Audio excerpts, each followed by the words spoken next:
اس میں کوئی نہیں کہ اپنا شک نہیں ہے کہ جلسہ بہت بڑا تھا اور بہت اچھا جلسہ تھا، ایک کامیاب شو تھا۔ عمران خان صاحب اپنے لوگوں کو اپنے ساتھ جوڑنے میں بہت حد تک کامیاب ہوئے ہیں، لیکن یہ ابھی حکومت میں ہے۔ میں نے کل بھی اپنے ویلاگس میں کہا تھا کہ عمران خان صاحب کے لیے 40 MNAs کے ذریعے 40-50 ہزار بندے اسلام آباد میں لانا کوئی مسئلہ نہیں ہے، وہ کر سکتے ہیں۔ KPK میں ان کی حکومت ہے اور پنجاب میں ان کی حکومت ہے، اور زیادہ کراؤڈ جو تھا وہ آپ نے دیکھا ہوگا کہ KPK کے لوگ زیادہ تھے۔ ہم موٹر وے پہ سفر کر رہے ہیں، اس طرح ہمیں کوئی ماحول نہیں نظر آیا کہ بہت زیادہ لوگ کوئی پنجاب سے اسلام آباد کی طرف گئے ہوں، لیکن گئے ہوں گے۔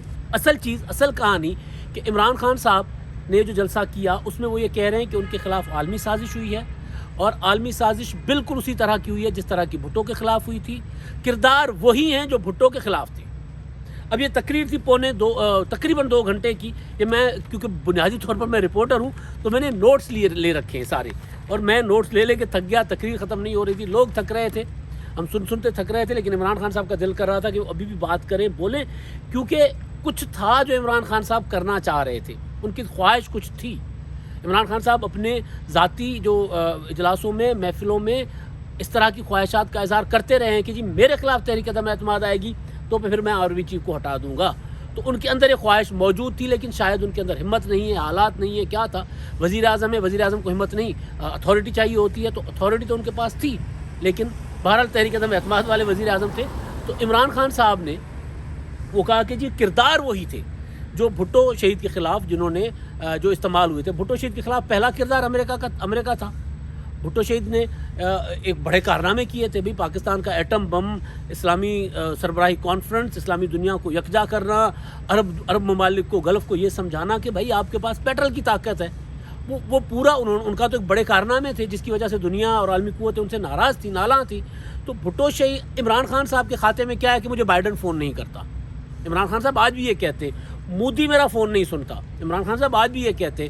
تو کوئی عالمی کارنامہ، عالمی سازش کے پیچھے کوئی کارنامہ ہوتا ہے کہ جی آپ نے پاکستان کے لیے بہت کچھ کر لیا ہوگا، کوئی کارنامہ ہوگا۔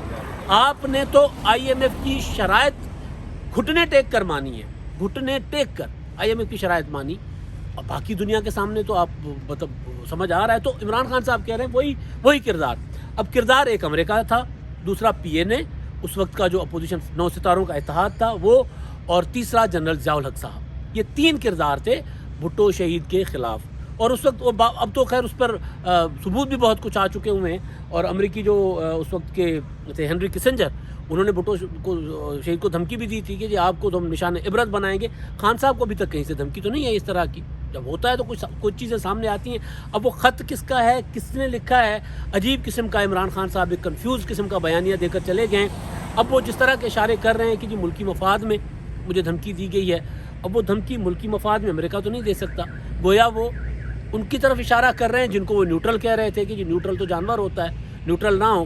پھر کل انہوں نے ان کو ڈرایا، کل انہوں نے کہا کہ نواز شریف اگر پاکستان واپس آئے تو وہ آپ کے لیے خطرناک ہوں گے، کیونکہ نواز شریف تو عدلیہ کے بعد آپ پر حملہ کریں گے، نیب کو ختم کریں گے، الیکشن کمیشن ان سے ملا ہوا ہے، آصف زرداری آپ کے خلاف میمو گیٹ لکھتا رہا ہے۔ تو کیا ان کو عمران خان صاحب کردار کہہ رہے ہیں، اور امریکہ کا کوئی ثبوت؟ اور پھر تیسرا کہ پیسہ باہر سے آ رہا ہے۔ نواز شریف کا بیٹا گولمول گونگلو وہ باہر بیٹھ کر کن سے ملاقاتیں کر رہا ہے؟ تو کم از کم نواز شریف کے بیٹے گولمول گونگلو کا تو عمران خان صاحب بتا دیتے کہ کن سے ملاقاتیں کر رہے ہیں۔ چلیں خط نہ بتاتے، کہتے ہیں جی خط میرے پاس کوئی آئے گا جو خواہش کا اظہار کرے گا، میں ان کو خط دکھا دوں گا اپنا پرائیویٹلی آف دی ریکارڈ۔ مجھے ذرا تھوڑا سا سمجھ آ رہا تھا کہ کچھ آپ نے، میں نام نہیں لے رہا کیونکہ ذاتی کسی پر بات کرنا مناسب نہیں ہوتا، آپ نے پاکستان کے ٹی وی چینلز پر کچھ اینکرز دیکھے ہوں گے، اور بڑے عرصے سے وہ بیٹھے ہوتے ہیں، وہ کاغذ لہراتے ہیں کہ یہ ہمارے پاس ثبوت ہیں کرپشن کے، اور وہ بعد میں پتہ چلتا ہے، ان کے پروڈیوسر سے پوچھا، وہ کہتا ہے ثبوت کیا تھا، ہم نے جو نوٹس ان کو پرنٹ آؤٹ دیے تھے وہ پرنٹ لہرا رہے ہوتے ہیں کہ ثبوت ہیں۔ تو کوئی پتہ نہیں کہ عمران صاحب کو کیونکہ وہ زیادہ تر عمران خان صاحب کے قریبی لوگ تھے، وہ اس طرح کے جو اینکرز ہیں وہ کنٹینر پر بھی 2014 میں عمران خان صاحب کے ساتھ رہے تھے۔ تو اب آخری چیز جو ہے عمران خان صاحب نے اب کہہ دیا، جو بڑا سرپرائز تھا وہ یہ کہ جی عالمی سازش ہے، جو پہلے دن سے کہہ رہے تھے اب وہ کہہ رہے ہیں خط آیا تھا، تو اور پھر لوگوں کو وہ یہ کہہ رہے ہیں کہ جی آپ جو ہے وہ میرا ساتھ دیں, آپ میرے ساتھ رہیں, اور میں نے پاکستان کی خدمت کی ہے. ساڑھے تین سالوں میں اتنی ترقی کی ہے پاکستان نے کہ پہلے کبھی نہیں ہوئی, یہ خان صاحب کہہ رہے ہیں. اور ہم موٹر وے پہ آ رہے تھے تو موٹر وے جو بنی ہوئی تھی وہ موٹر وے بگڑ رہی ہے, لاہور کی سڑکیں ٹوٹ رہی ہیں, پورا بہرحال. اب چیز جو ہے میں گزارش کر رہا تھا کہ کل ہے تحریک عدم اعتماد, عمران خان صاحب کے جلسے کا اثر کل تک رہنا ہے. کل صبح تک ڈسکس بھی ہوں گی چیزیں, تحریک عدم اعتماد کا اجلاس ہوگا تو نئی باتیں شروع ہو جائیں گی, نئی بحث شروع ہو جائے گی. یہ جلسہ پھر پانی کا بلبلا ثابت ہوگا, نو ڈاؤٹ. اس میں بہت بڑا جلسہ تھا, بہت زیادہ لوگ تھے, لیکن سیاسی حوالے سے جو جتنی پاکستان میں سیاسی تبدیلیاں آ رہی ہیں تو اس میں کتنا ایک اثر اس کا رہے گا. آج ہی آپ نے دیکھا کہ جب عمران خان صاحب کا جلسہ چل رہا تھا تو میڈیا آدھا گھنٹہ ڈائیورٹ ہو گیا تھا شاہزین بگٹی اور بلاول بھٹو کی پریس کانفرنس پر. شاہزین بگٹی نے عمران خان کا اتحاد چھوڑ کر, عمران خان کا صاحب کی جو تھی معاونت چھوڑ کر انہوں نے اپوزیشن کو جوائن کر لیا, عمران خان صاحب کے خلاف ووٹ کریں گے. اس طرح کی تبدیلیاں جب آئیں گی, اتحادیوں نے جب اعلان کرنا ہے جن کے ساتھ اپوزیشن کے رابطے ہیں, اور پھر تحریک عدم اعتماد میں جیسے اس کا پروسیڈنگز شروع ہوں گی, اور پھر کل وہاں پر مریم نواز صاحبہ کا لانگ مارچ بھی جا رہا ہے, مولانا صاحب کے لوگ بھی بیٹھے ہوئے ہیں, تو جب وہ مجمع سامنے آئے گا وہاں باتیں ہوں گی تو پھر اس جلسے کا اثر زائل ہو جائے گا, بالکل ایسے ہی جیسے نوٹس میں اپنی گاڑی میں رکھ کر ضائع کر دوں گا. اب تک کے لیے اتنا ہی, اللہ حافظ.